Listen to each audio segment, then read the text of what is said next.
हरे कृष्णा। श्रीमद् भागवत गीता यथारूप अध्याय 3 कर्म योग। श्लोक संख्या 14। सारे प्राणी अन्न पर आश्रित हैं जो वर्षा से उत्पन्न होता है। वर्षा यज्ञ संपन्न करने से होती है और यज्ञ नित्य कर्मों से उत्पन्न होता है। तात्पर्य: भागवत गीता के महान टीकाकार श्रील बलदेव विद्याभूषण इस प्रकार कहते हैं, परमेश्वर जो यज्ञ पुरुष अथवा समस्त यज्ञों के भोक्ता कहलाते हैं, सभी देवताओं के स्वामी हैं और जिस प्रकार शरीर के अंग पूरे शरीर की सेवा करते हैं, उसी तरह सारे देवता उनकी सेवा करते हैं। इंद्र, चंद्र तथा वरुण जैसे देवता भगवान द्वारा नियुक्त अधिकारी हैं जो संसारिक कार्यों की देखरेख करते हैं। सारे वेद इन देवताओं को प्रसन्न करने के लिए यज्ञों का निर्देशन करते हैं, जिससे वे अन्न उत्पादन के लिए प्रचुर वायु, प्रकाश तथा जल प्रदान करें। जब कृष्ण की पूजा की जाती है तो उनके अंग स्वरूप देवताओं की भी स्वतः पूजा हो जाती है। अंततः देवताओं की अलग से पूजा करने की आवश्यकता नहीं होती। इसी हेतु कृष्ण भावना भवित भागवत्य भक्त सर्वप्रथम कृष्ण को भोजन अर्पित करते हैं और तब खाते हैं।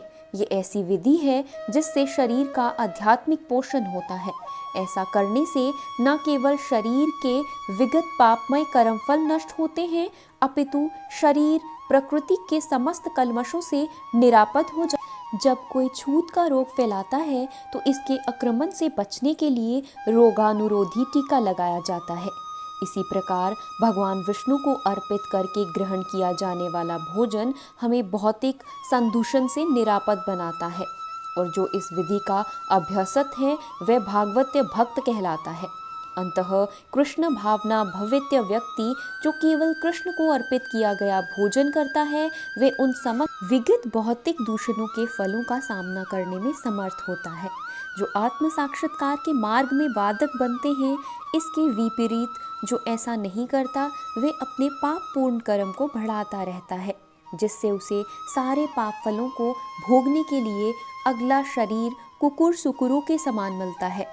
यह भौतिक जगत नाना कल्मशों से पूर्ण है। जो भी भगवान के प्रसाद को ग्रहण करके उनसे निरापद हो लेता है, वह उनके आक्रमण से बच जाता है, किंतु जो ऐसा नहीं करते वह कल्मशों का लक्ष्य बनता है।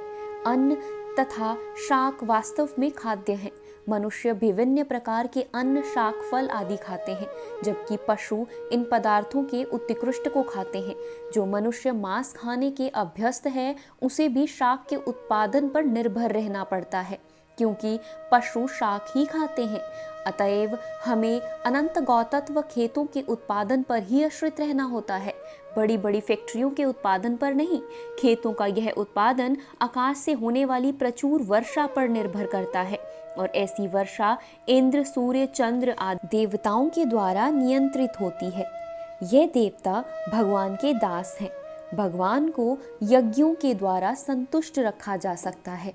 अंततः जो इन यज्ञों को संपन्न नहीं करता, उसे अभाव का सामना करना होगा। यही प्रकृति का नियम है।